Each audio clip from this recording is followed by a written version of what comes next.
Chapter 46, Excitement with Friends. One of the joys of living in the city for Brian and Marcus was the many friends they got to hang out with. Most of their experiences were pleasant, but sometimes their friends got them involved in tense situations. Many fall evenings, the boys would play basketball at the park until the snow covered the court. Spending time with the boys from the city was a normal part of life. Brian and Marcus liked the reputation of being the boys who did not swear. They earned respect from the young men they played with because of their honed basketball skills. After the basketball courts closed, they would play tackle football in the backyard with neighborhood and school friends Nick and Bill. They especially enjoyed playing football in the snow. Brian and Marcus didn't usually look for trouble. However, Nick and Bill did not always follow the same rule. There was more than one occasion that the boys had to flee a situation that was escalated because Nick or Bill did or said something that could have gotten them in trouble. One evening, the boys attended a basketball game in Hershey, Pennsylvania. The team from Reading had lost the game. The fans were not happy as they left the building. They had just lost to their crosstown rivals in the state finals game. As the boys walked out into the parking lot, they saw a few young men pushing a car trying to jumpstart it.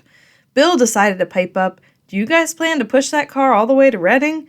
The men did not take the comment as a joke. Their angry response suggested that they did not think Bill's comments were funny at all.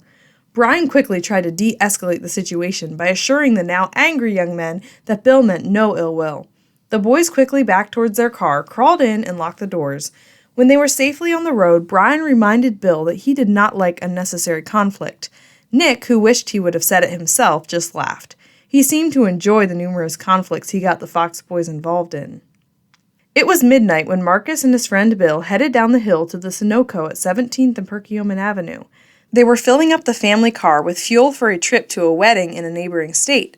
They walked inside and started picking out some snacks to take along on the trip. Bill nudged Marcus as some guys from a local gang walked in.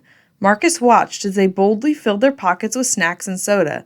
The night shift clerk noticed the shoplifting, but chose not to engage the thieves. She had spent many years working this shift and had been robbed numerous times. She had learned that the best approach was to avoid confrontation, but Bill couldn't stand to let the behavior go unchallenged. Marcus edged toward the door and motioned for Bill to follow him. As Bill was about to exit, he noticed a wrench in the one man's boot.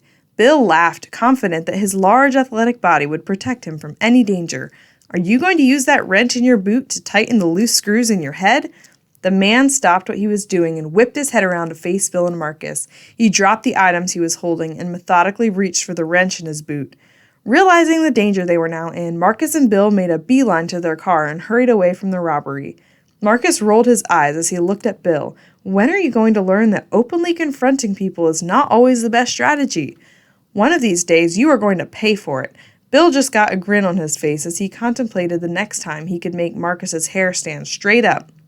Sometimes the Foxes took their city friends to the country. It was good for them to experience life away from the noise and culture of the city. While walking in Five Pointville one night, Nick decided to extend some of his city toughness to some teenage Mennonite boys who were biking ahead of them.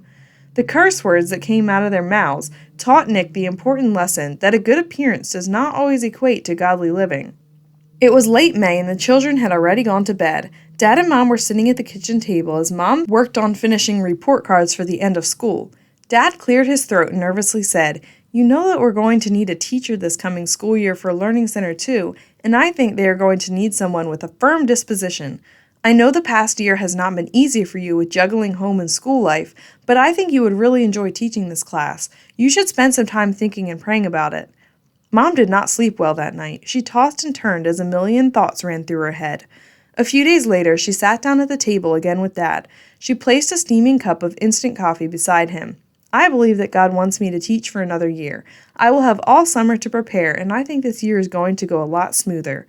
Over the summer, Mom was busy canning food for the next school year. Once school started in the fall, Mom was able to collect ground apples and make applesauce in the evenings. Marcus laughed. "If Mom and Dad don't have anything else to give us when they leave this world, at least we will have applesauce."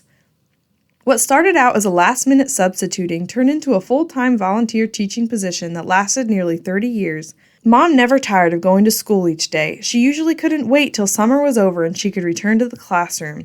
Teaching school and sewing were two of Mom's favorite activities for many years.